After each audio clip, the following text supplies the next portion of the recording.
Assalamualaikum warahmatullahi wabarakatuh. Alhamdulillahirrabbilalamin. Pertama dan selama-lamanya, setinggi-tinggi rasa syukur saya panjatkan padanya. Kami telah diamanahkan oleh Puan Hana binti Abdul Aziz selaku pensyarah bagi asas kesuanan. Kami telah diamanahkan untuk membentangkan tajuk 2 dan skrip keusahawanan yang mana telah dipecahkan menjadi beberapa subjek topik yang masing-masingnya akan dikupas lebih terperinci oleh rakan-rakan pembentang saya yang lain. Semoga perbincangan kami ini sedikit sebanyak mendatangkan manfaat kepada semua. Bismillahirrahmanirrahim. Alhamdulillah rabbil alamin wassalatu wassalamu ala asyrafil anbiya'i wal mursalin wa ala alihi wa sahbihi ajma'in. Alhamdulillah. Pertama sekali syukur kehadrat Ilahi kerana dengan izin dan limpah kurnianya mengizinkan peluang kepada saya untuk berkongsi sedikit berkenaan dengan landscape keusahawanan. Yang mana kalau kita melihat secara faktanya, kerajaan sendiri pun telah memberi tumpuan kepada bidang keusahawanan ini adalah dapat kita melihat melalui dasar ekonomi baru yang kita buat pada tahun 1971 sampai 1990, disusuli dengan dasar pembangunan negara 1990 sampai tahun 2000, dan yang kemudian yang paling terbaru adalah model ekonomi baru yang mana yang telah kita laksanakan pada tahun 2011 hingga tahun 2020. Ini menggambarkan kepada kita bahawa keusahawanan adalah satu tunjang utama ataupun perkara pokok dalam mana untuk kita membangun ekonomi yang stabil dan mampan. Maka dengan itu, terdapat pelbagai aktiviti pembangunan keusahawanan yang telah pun dijalankan. Kepelbagaian aktiviti pembangunan keusahawanan ini adalah kita jalankan untuk kita mewujudkan suatu perusahaan yang berdaya tahan dan mampan dengan cara kita mengoptimumkan prestasi serta mewujudkan peluang kepada usahawanan. Program-program ini kita boleh kelaskan kepada beberapa bahagian. Saya cuma akan berkongsi 4 sahaja. Yang pertama adalah melalui pembiayaan kewangan. Umum mengetahui bila mana kita nak mulakan perniagaan kita, maka kita perlukan dana.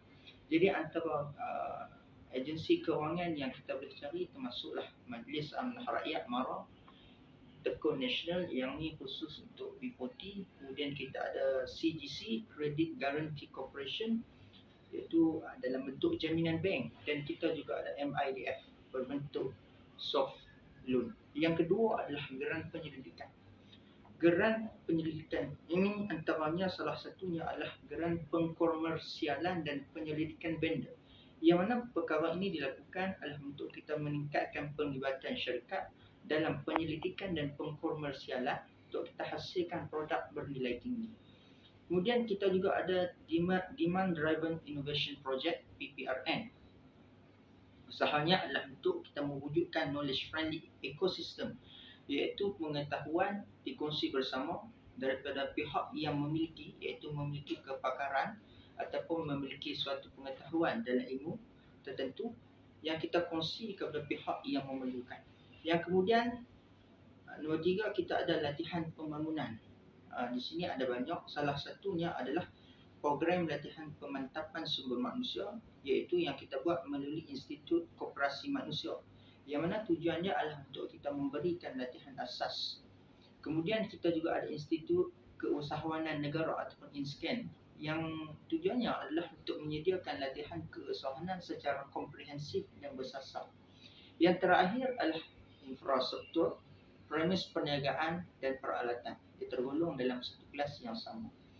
Jadi antara ejen industri yang kita boleh cari untuk kita dapatkan sokongan daripada aspek infrastruktur ini, salah satunya termasuklah MARA melalui program transformasi promis luar bandar, yang tujuan utamanya obligasi mereka adalah untuk menaik taraf premis perniagaan dan infrastruktur. Yang terakhir adalah Perbadanan Usahawan Nasional Berhad ataupun PUNB, yang mana mereka membantu usahawan melalui program Prosper Prosperity. Program Prosper Prosperity yang mana tujuannya adalah untuk mendapatkan premis perniagaan yang strategik. Jadi saya kira setakat itu saja perkongsian saya pada ini. Sekian, terima kasih. Wabillahi taufiq wal hidayah. Wassalamualaikum warahmatullahi wabarakatuh. Saya Muhammad Zulfikar Izzuddin bin Muhammad Jasni dari program Diplomat Hafiz. Saya akan membentangkan dua tajuk utama, iaitu yang pertama, tinjauan keusahawanan nasional. Baik, pada suku pertama iaitu pada tahun 2019, ekonomi Malaysia mencatatkan jumlah keseluruhan KDNK sebanyak 45% berbanding suku sebelumnya. Jumlah ini disumbangkan oleh 6 sektor utama iaitu perkhidmatan, pembuatan, pertanian, pembinaan serta perlombongan dan pengkuarian. Penjanaan ekonomi di Malaysia secara amnya disumbangkan oleh aktiviti keusahawanan yang meliputi pelbagai jenis aktiviti perusahaan seperti PKS, menjajah, koperasi, rangkaian franchise, startups, perusahaan sosial, termasuk juga perniagaan atas talian iaitu online. Menurut mancanegara, pada tahun 2016, terdapat perniagaan baharu ditubuhkan di Malaysia setakat tahun 2015 yang mana 98.5% daripada jumlah tersebut adalah PKS. Jumlah ini termasuk perusahaan mikro iaitu 76.5%, perusahaan kecil 21.2% dan perusahaan sederhana 2.3%. Ekonomi digital dijangka akan terus berkembang pesat seiring dengan pertumbuhan perusahaan di Malaysia. Pada tahun 2016, sektor ekonomi digital secara keseluruhannya telah menyumbang sebanyak RM224 bilion iaitu 18.2% kepada KDNK dan ianya dijangka akan mencecah ke 20% pada tahun 2020. Salah satu komponen utama ekonomi digital adalah e-dagang yang mana pertumbuhannya dijangka akan melebihi RM110 bilion pada tahun 2020. Dan tajuk utama yang kedua kita ialah impak aktiviti keusahawanan di Malaysia. Baik, impak aktiviti keusahawanan di Malaysia dapat diukur melalui pelbagai aspek. Impak utama yang dapat dilihat adalah sumbangan kepada pemantapan ekonomi negara. Pada tahun 2017, PKS telah mencatatkan pertumbuhan KDNK yang lebih tinggi iaitu sebanyak 7.2% berbanding dengan 5.2% pada tahun sebelumnya. Mengatasi pertumbuhan KDNK keseluruhan sebanyak 5.9%. Ini telah meningkatkan sumbangan PKS kepada KDNK keseluruhan daripada 32.2% pada tahun 2010 kepada 37.1% pada tahun 2017. Selain daripada itu, perusahaan di Malaysia juga menyumbangkan nilai ekspor sebanyak 17.3% dari keseluruhan nilai ekspor. Pada tahun 2017, nilai ekspor ini secara majoritinya disumbangkan oleh 3 sektor utama iaitu pertanian, pembuatan dan perkhidmatan. Selain daripada sumbangan kepada pemantapan ekonomi negara, aktiviti keusahawanan di Malaysia juga dapat memperkasakan tahap sosial ekonomi pelbagai lapisan masyarakat termasuk golongan wanita, belia dan yang kurang berkemampuan. Dari segi permekasaan sosial ekonomi wanita, usahawan wanita telah mendapat manfaat daripada pelbagai inisiatif dan sokongan keusahawanan seperti sokongan kewangan, latihan dan infrastruktur perniagaan sepanjang tahun 2017. Inisiatif dan sokongan ini adalah penting bagi menyokong perusahaan milik wanita yang merangkumi 20.7%. Daripada keseluruhan perusahaan di Malaysia, perusahaan di Malaysia juga menjana lebih kurang 9.9 juta peluang pekerjaan yang merangkumi 66% daripada keseluruhan peluang pekerjaan di Malaysia. Namun demikian, kebanyakan peluang pekerjaan yang ditawarkan oleh aktiviti keusahawanan di Malaysia adalah tidak berkemahiran dan mempunyai kebergantungan yang tinggi kepada pekerja asing. 16% daripada jumlah pekerja keseluruhan di Malaysia merupakan pekerja asing yang terlibat terutamanya di dalam sektor pertanian, perlandangan dan binaan. Dari itu, daripada saya, sekian, terima kasih. Okay, baik. Assalamualaikum warahmatullahi wabarakatuh. Saya Muhammad Fakrullah Muhammad Rizal, Diploma Syariah semester 1. Saya nak cakap sikit pasal saya punya tajuk dalam asas keusahawanan. Okey. Tajuk ataupun topik yang saya dapat ni dia mengenai persekitaran keusahawanan. Okey. Seperti yang kita tahu, usahawan ni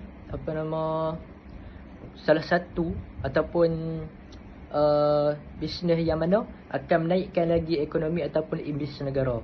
Kerana dengan melakukan bisnes, kita akan dikenali di seluruh dunia. Kita bisnes mulai daripada tempatan, lepas tu daerah kita, negeri, dan hinggalah meluas kepada luar negara. Justru itu, apabila negara lain mengenali kita, maka image negara kita meningkat dan ekonomi negara kita akan maju dan meningkat. Okey, Malaysia ni pun dah lakukan pelbagai dah untuk anak-anak muda kita untuk melakukan bisnes daripada sudut infrastruktur ataupun teknologi lah. Supaya kita ni senang, kita nak buat bisnes ataupun usahawan lah, kita ni meniaga ke apa, kita jadi senang ataupun mudah. Kita boleh rujuk di internet ataupun kita boleh mencari guru-guru ataupun kita boleh mencari kos kita sebagai untuk menasihati kita cara untuk memajukan lagi bisnes kita. Okey. Selain daripada itu, cabaran kita ni, cabaran negara kita, negara Malaysia ni ialah untuk daripada usahawan tradisional kita ni nak bagi jadi kepada usahawan yang model yang macam sekarang ni. Macam kita tahu lah, dulu tradisional ni payah sikit cara dia kan. Macam sekarang ni cara model dia berbeza. Cara marketing dia, cara penjualan dia, cara untuk promosi dia. Zaman dulu tak ada alat-alat canggih untuk kita promosi barang-barang kita apa semua tu. Tapi sekarang kita dah ada kemudahan yang telah pun kita upgrade. Di dunia sekarang ni, zaman kita ni, kita dah boleh upgrade semua tu.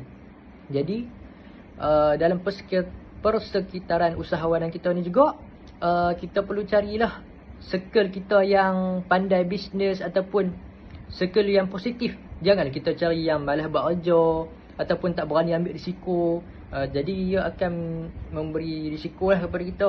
Sebab kalau kita nak bisnes ni, kita kena berani mengambil risiko. Kita tak boleh lah macam takut nak buat ni, takut nak buat ni, tak boleh. So kita kena berani mengambil risiko dan mencari circle yang sentiasa rajin dan sentiasa menyokong kita dalam melakukan bisnes.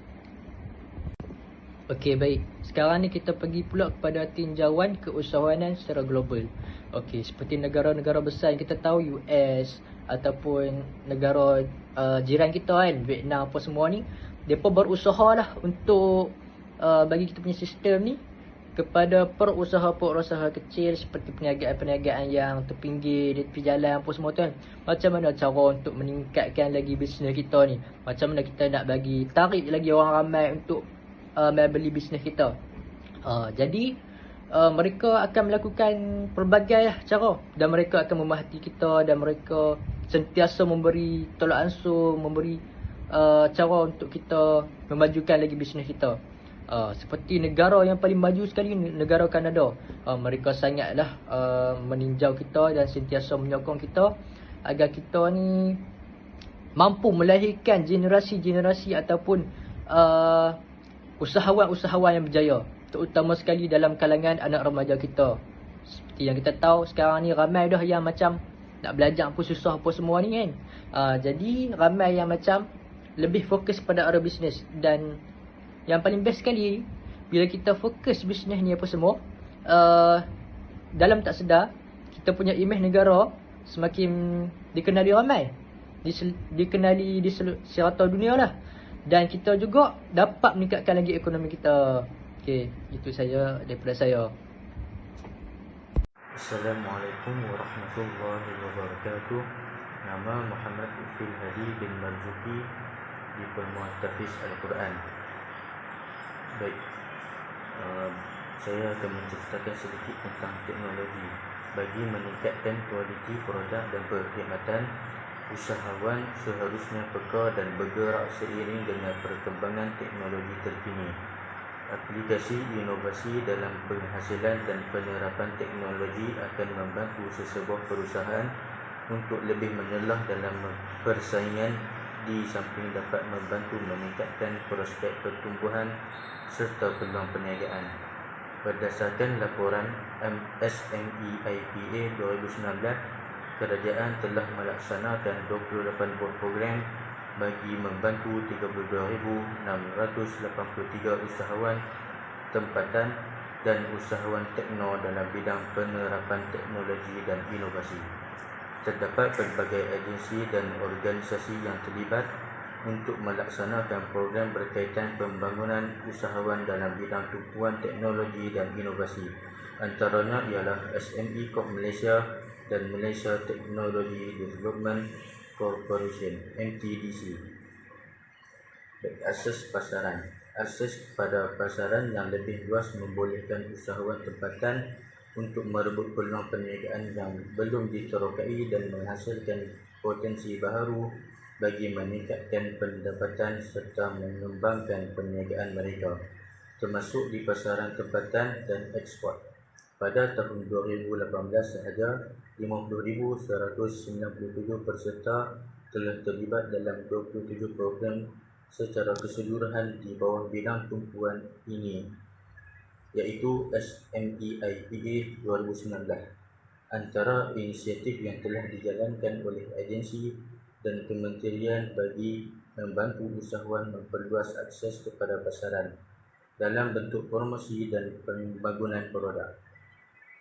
Kementerian Pelancongan Seni dan Budaya MOTAC melalui Tourism Malaysia dan Gerah Tangan Malaysia, iaitu menggalak dan memudahkan usahawan pelancongan seni dan budaya bagi meluaskan pasaran produk dan perkhidmatan yang berkaitan. Kementerian Perdagangan Antarabangsa dan Industri (MITI) berperanan sebagai penghubung dalam rantaian nilai aktiviti keusahawanan.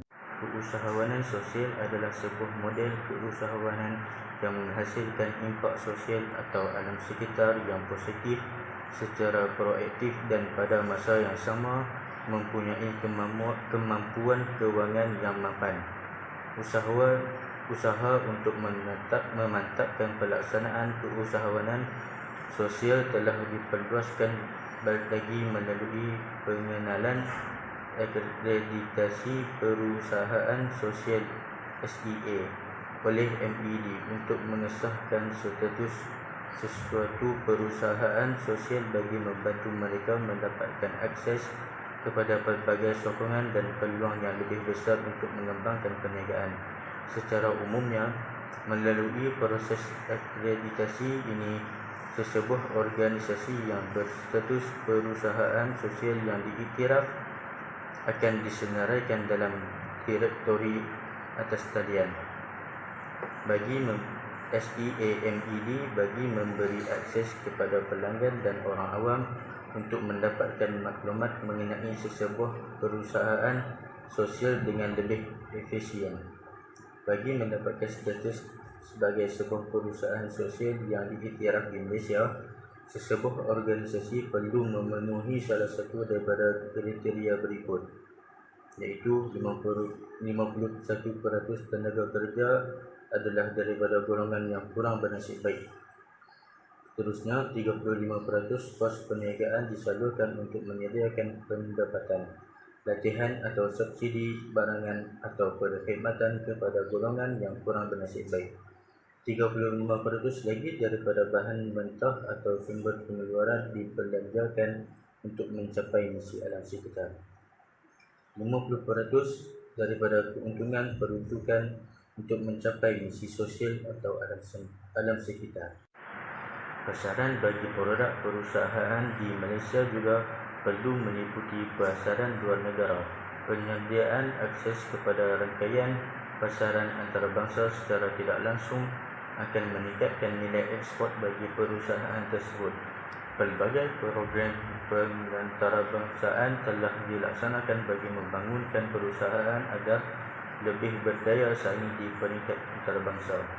Agensi-agensi seperti SME Corp Malaysia dan Malaysia Estate Trade Development Corporation MAT-RADE telah melaksanakan berbagai program pengantarbangsaan untuk membangunkan perusahaan tempatan agar mereka lebih berdaya saing di peringkat antarabangsa. Metrik menyokong perusahaan tempatan untuk bersaing dalam pasaran e-dagang utama antarabangsa melalui bantuan kewangan, latihan dan khidmat nasihat. Women Export Development Program WEDP menyediakan bantuan yang telah direka khusus untuk menyokong aktiviti pengeksportan bagi perusahaan milik wanita. SME Corp Malaysia dengan kerjasama Mara, Metrik dan Exim Bank galakkan ekspor Bumiputra GEB meningkatkan bilangan dan membangunkan keupayaan para ekspor PKS Bumiputra yang berprestasi tinggi dan berpotensi untuk pasaran ekspor. Pada masa yang sama, mewujudkan rantaian bakalan domestik dalam kalangan PKS Bumiputra. Sekian dari saya. Alhamdulillah atas izin dan kurnianya kami dapat menyelesaikan tugasan kami dan tempoh masa yang telah ditetapkan. Dengan ini dapatlah dirumuskan bahawa sememangnya keusahawanan ini merupakan bidang strategik yang perlu diceburi oleh ramai orang, terutamanya kepada orang Islam sendiri, kerana ia mengandungi nilai-nilai murni yang harus dihayati dan dinormalisasikan sebagai satu budaya masyarakat yang madani. Hal ini dikatakan kerana antara nilai yang wujud meliputi sifat sabar, berani menanggung risiko, kreatif dan berpengetahuan tinggi. Keseluruhan nilai ini adalah termasuk dalam akhlak mahmudah. Walau bagaimanapun, tidak dapat kita nafikan mengakui bahawa pihak kerajaan perlulah membuat satu perstrukturan dasar yang menyeluruh dan berasas bagi memurnikan strategi dalam bidang ini pada masa hadapan.